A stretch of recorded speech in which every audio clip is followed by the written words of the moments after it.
பவானி அஷ்டகம் தமிழ்.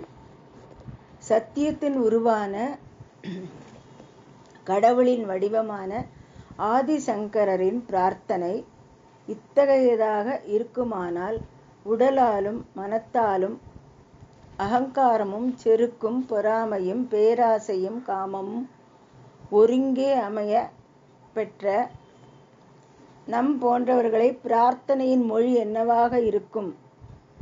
தான் இன்னதென்று வகைப்படுத்த வழியற்ற இந்த கடையனின் பிரார்த்தனையை பெருகும் கண்ணீரின் மூலம்தான் பவானியின் பாதங்களில் அர்ச்சிக்க முடியும். நம் போன்றோருக்காக இது போன்ற ஸ்தோத்திர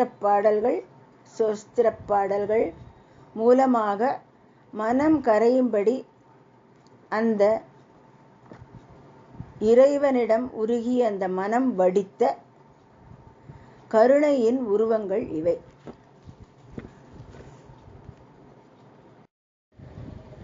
பவானி அஷ்டகம்.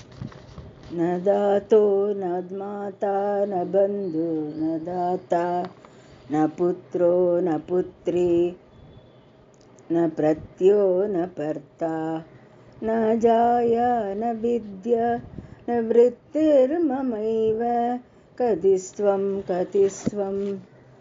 त्वम् एका भवानी.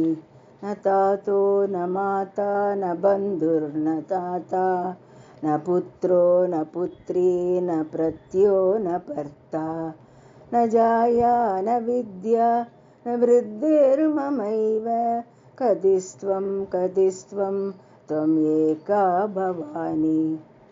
भवाब्दा बबारे महादुःखभीरु प्रपाद प्रकामि प्रलोपि प्रमत्त कुसंसार भाष प्रबद्धा सदागं कदिस्वं त्वम् एका भवानी. भवाब्दा भवबारे हो महादुःखभीरु प्रभात प्रकामि प्रलोपि प्रमत्त कुसंसार भाष प्रबद्धा सदाकं कतिस्त्वं त्वम् एका भवानी. न जानामि दानं न ध्यानयोगं न जानामि तन्त्रं न च सूस्त्रमन्त्रं न जानामि पूजां न सन्न्यासयोगं कतिस्त्वं त्वम् एका भवानी. न जानामि दानं न ध्यानयोगं न जानामि तन्त्रं न च सूस्त्रमन्त्रं न जानामि पूजां न सन्न्यासयोगं कतिस्त्वं त्वम् एका भवानी. न जानामि पुण्यं न जानामि तीर्थं न जानामि मुक्तिं लयं वा कदाचित् न जानामि भक्तिं वृतं वापि मादर कदिस्त्वं त्वम् एका भवानी. कुकर्मी कुचङ्गी कुबुद्धि कुदास कुलाचारहीन कदाचारलीन कुदृष्टि कुवाक्य प्रबन्ध सदागं कदिस्त्वं त्वम् एका भवानी. प्रजेशं रमेशं महेशं सुरेशं दिनेशं निशितेश्वरं वा कटाचित् न जानामि चान्यत् सदागं शरण्ये कदिस्त्वं त्वम् एका भवानी.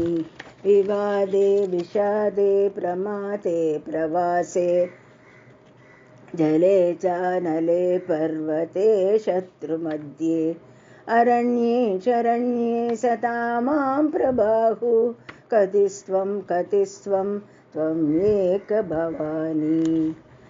एका भवानी. अनाथो दरिद्रो जरारोगयुक्तो मघाक्षीणदीन सदा जाट्यवक्त्र विभक्तौ प्रविष्ट प्रणष्ट सदाहं कदिस्त्वं त्वम् एका भवानी.